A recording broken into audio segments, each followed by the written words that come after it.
Surrender.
Gosh, what a vision of whiteness before me. A flash of white came on there.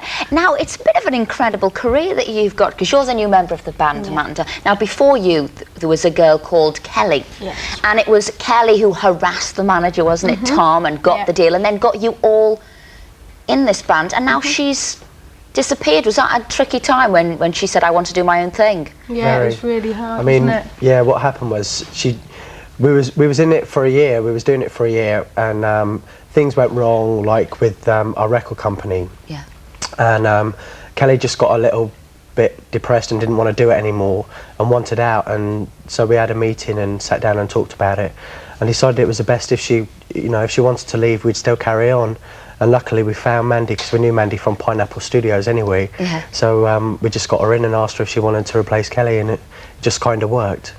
But it must have been sort of a scary moment, because you had all things lined up, didn't you? Events, gigs. Who were you touring with at the time? We was just about to go on to the Smash Hits tour, and then straight after that on to the E17 tour, then PJ and Duncan tour, then Christmas break. So it was just like really like hectic, panicky, and like, oh God, what are we going to do, what are we going to do? But like when Mandy rehearsed with us in Pineapple, it was on a Tuesday morning, and Tuesday evening we drove to Cardiff to start the Smash Hits on the Wednesday. So Mandy was just like bang, straight into it. And Smash Hits is a big thing, because that's actually put a lot of bands on the road to success. Yeah. But you were best mates, Lisa, with Kelly. Are you still friendly, or did you say, look, you left me in the lurch, I really don't want too much to do with you anymore? No, not at all. We still are friends. Yeah, she's doing her own thing. She's gone to college and she's moved in on her own now, so she's just sorting herself out. We met Kelly at a party we went to, and she's like said once she's settled herself into a new flat, we're going to all go round and have a coffee and have a chat and get all the gossip. You never know, it could go to 5 members. When she goes back out, there could be 5 of you. Now, I was listening to the words there, Paul. It says no surrender, and I'm listening to it. And I wondered, was that anything to do with Kelly? Because you're saying we're going to go on, you're going to do your own thing, no surrender. I mean, is it a love thing, or was that about her? Well, we thought we'd come back with something very strong, and we went in the studio. Matt and Stock Aiken had it in mind for us to come out with a strong single. So No Surrender, I thought, would be very appropriate. And it's out at the moment, and basically saying we're not going to surrender, we're not going to give in, because Deuce are back and there's no surrender. Yeah. And you've changed your image slightly, haven't you? Because I know it was lots of fun, and I can still see it's lots of fun, but it is very much ABBA-esque, isn't it? Yeah. I think what we attempted to do at first was bring fun back into pop music, because it was somewhat lacking with all the indie bands and stuff. So we came back with the sparkly, colourful image, and when we was away for a short period, like 6 months, lots of new bands came in and was wearing like the Deuce clothes, if you like. Yeah. So we thought we've got to change our image somewhat to come back and look different, to tell people that we've grown up slightly as well, you know, and we've learnt a lot from our difficult period. Our music's sort of matured now, same with our clothes, do you know what I mean? We sort of wanted to sort of keep out to the colour side now, bring it more mature with our music and our different image. Because things changed, didn't they, with the London record situation and with the new girl, Mandy, so, you know, we just thought a change of image would be good. Yeah, I think we should talk to Mandy, really. So there you were dancing. You've been a bit quiet, and we're going to have the spotlight on you now. You know, what were you doing beforehand to sort of get this break? I mean, it's a huge break, isn't it? Because this band was already established. I was so lucky. I was a professional dancer beforehand, and said knew the guys from hanging out, because I was always in Pineapple, either rehearsing for a job, doing class. So we just got to know each other in the cafe, and we'd hang out together. And then just one day, these lot were in there talking with their manager, Sally. Kelly had just left. And you were earwigging, you were listening in. No, not really. I was just sat there, like, waved at the guys or whatever. And then Sally just approached me and said, how would you like to come along and audition? And I was just like, yeah, great. But at that point, I never thought, because I've been to so many auditions and you never, you know, 9 times out of 10 you don't get the job.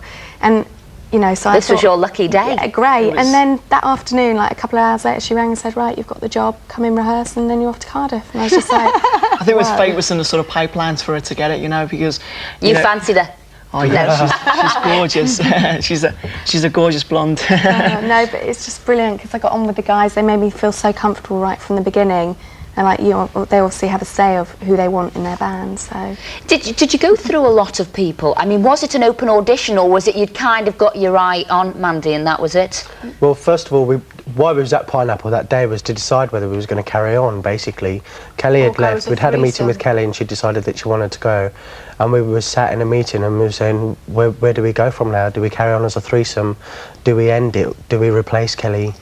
And it just so happened that Mandy was there at the time, and it really was as spontaneous as that for our management to say, well, who's the blonde girl? That saying is so true. Well, all I can say is No Surrender. It's out now. You can go and purchase it. We can all point to it. That's what. All good stores. Now, I wish you all the very best indeed, because you know you're going to have a good summer, playing your songs, doing all the road shows. All the best. But coming up after the break, we've got